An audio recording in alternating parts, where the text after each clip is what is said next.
大家好，欢迎来到听书学史。大家是否喜欢自己？是否拥有自尊心？由于日本文化将谦虚看作是一种美德，因此很少有人能够自豪地宣称自己有自尊心。然而，拥有自尊心并不意味着自大或傲慢，而是对自己的尊重和自信的体现。在当今社会，坦言喜欢自己是一件困难的事情。也不能否认存在自我贬低的情况。然而，低自尊心会在生活的各个方面产生巨大的负面影响。如果身处一个批评和否定的环境中，可能会削弱个人的自信和尊重感，例如人际关系、职业选择、幸福感和抵抗力。所有这些都与自尊心密切相关。缺乏自尊心会导致事事不顺，提高自尊心可以带来幸福。研究数据表明，自尊心高的人收入也较高，特别是日本人将谦虚看作是美德，更需要提升自尊心。现在，我想向大家推荐一本教你如何提高自尊心的书籍。今天我要向大家介绍的书是《成功人士的思维方式》。在这个时代，许多人因为缺乏自尊心而感到烦恼。书中指出，重新获得自尊心并不是一件那么艰难的事情。关键在于改变我们对自己的看法。要培养健康的自尊心，除了自我接受和内在成长外，也需要营造一个支持和鼓励的社会环境。通过理解书中的内容，我们可以重新掌握自己的人生。今天我们将要介绍的内容包括：第一部分，接受自己的错误；第二部分，行动的决定始终掌握在自己手中；第三部分，与他人的相处之道。每一部分都有趣且富有启发性，希望大家能享受到最后。现在就让我们开始吧。首先是第一部分，接受自己的错误。当我们犯下无法挽回的错误，给他人带来困扰时，我们该如何克服这个错误呢？如果您是那种责备自己的人，那么请从今天起改变这种想法。如果您是那种不愿意承认失败的人，也请从今天起改变这种想法。很多人不愿意承认自己犯了错误或失败了，因为他们已经被自责的情绪折磨得够多了，不想再承受更多的痛苦。但当意识到自己错了时，内心深处还是会感到痛苦的。为了不再感受到痛苦，我们常常自我认为是正确的，希望别人也这样看待我们。但实际上，并不需要如此刻意地强调自己的正确性。如果我们犯了错，应该勇于承认，并不需要一直坚持正确。即使经常失败，也不会受到社会的排斥，也不会因为失败而被认为是人类的劣等。真正成熟的人是能够承认错误的人，而且即使承认了错误，也没有必要责备自己。与其责备自己，不如思考为什么会做出错误的决定，这样我们就能学习并制定措施，以避免再次犯错。每个人都会犯错，但那并不是故意的。我们应该牢记每个人都会犯错的事实。当我们失败时，不要责备自己，而是制定措施以避免再次犯错，这才是最重要的。不再责备自己的一个好处是能够培养对自己的积极情感。说话时要注意使用积极的措辞，不要说自己是个愚蠢的人或是一个失败者。停止贬低自己，要相信自己有能力做更多的事情。口出狂言绝对不可取，或者轻微的表示负面情绪都是不恰当的。责备自己只会凸显自己的不足之处，忽视自己的长处。即使您完全没有责任，也会有人来责备您。这种人到处都有。那么，为什么要跟着他们一起责备自己呢？你应该将注意力集中在自我反省上，只需要专注于调整自己，并努力改进自己的弱点。这是根据本书讨论的内容解释了接受自己犯过错误并原谅自己的重要性。最近被称为自我同情，并且通过各种研究已经证实了其效果。首先要找出责备自己的原因，也就是回忆起时感到后悔、羞愧以及怀恨在心的情况，然后写下回忆这些事情时的感受，具体详细描述一些情绪，然后写一封表达同情和理解的信，是一种非常有益的做法。在写这封信时，可以设想一位关心您的朋友，家人或爱人，从不同的角度思考他们可能会说些什么。这样的人通常更加宽容，能够更好地理解您的处境。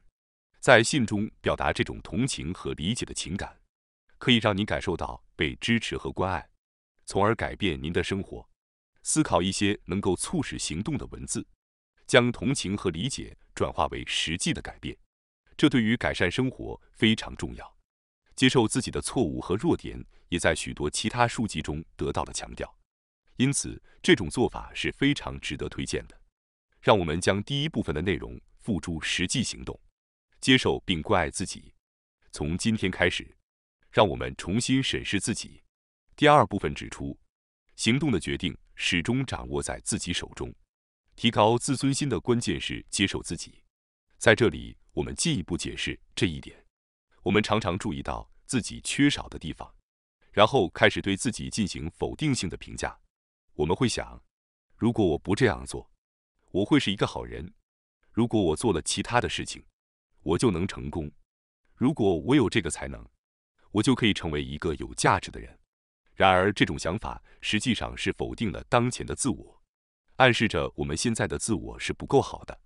所以，请一定要避免。每个人都应该意识到，自己现在的状态是有价值的，而且每个人都有自己独特的优点和价值。珍惜自己现在的状态，并努力成为更好的自己。你一直在进步，未来会变得更好，并且会不断努力做到最好。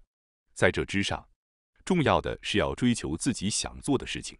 在我们小时候，我们经常会坦诚地去做自己想做的事情，但是在成长的过程中，我们会受到他人观念的影响。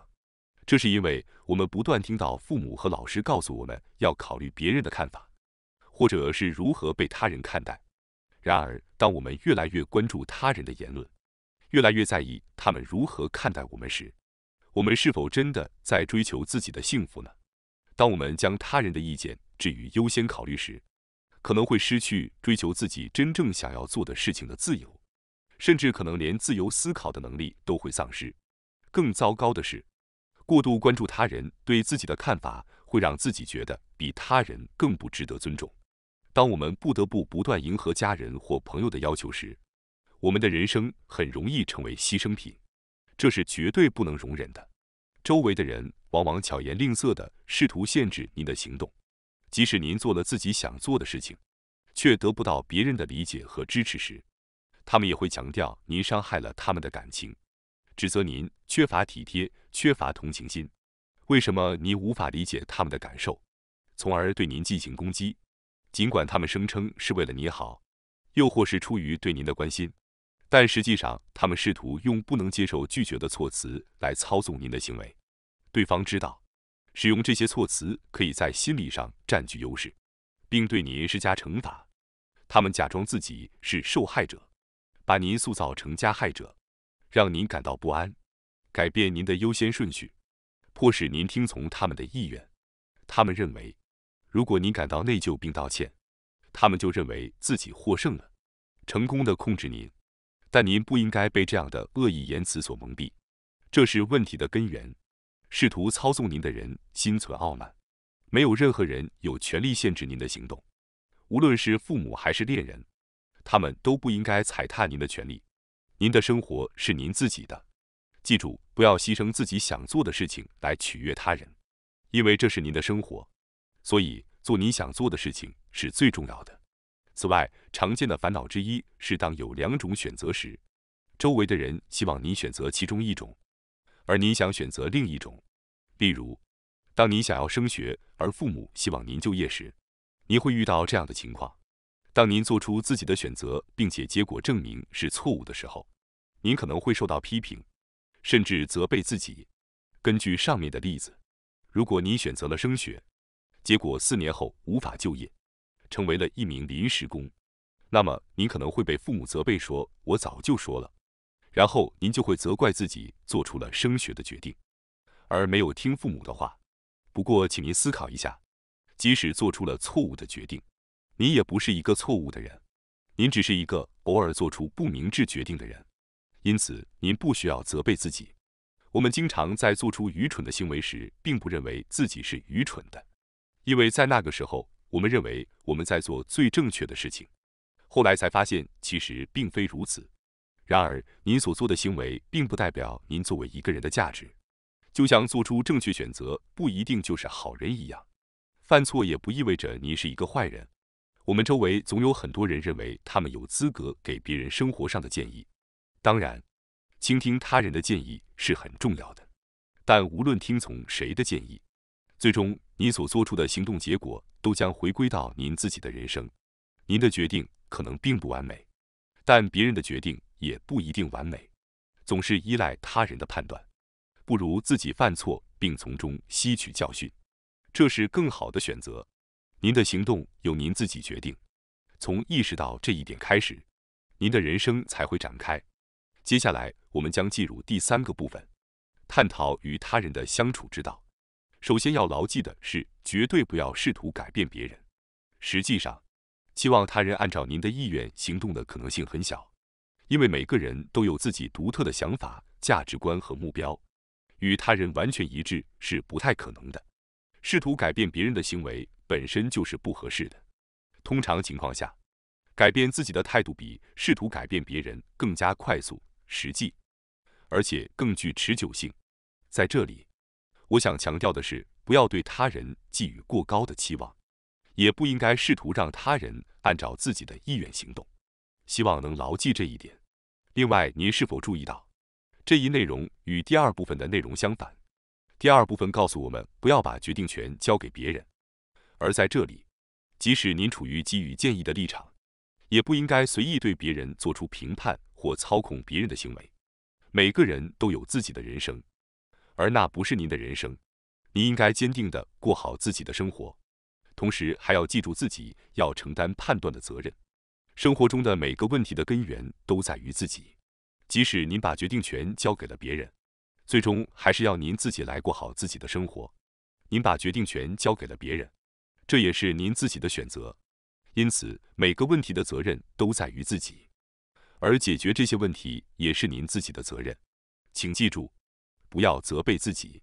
正如第1部分所述，关键是认识到问题并思考解决方法。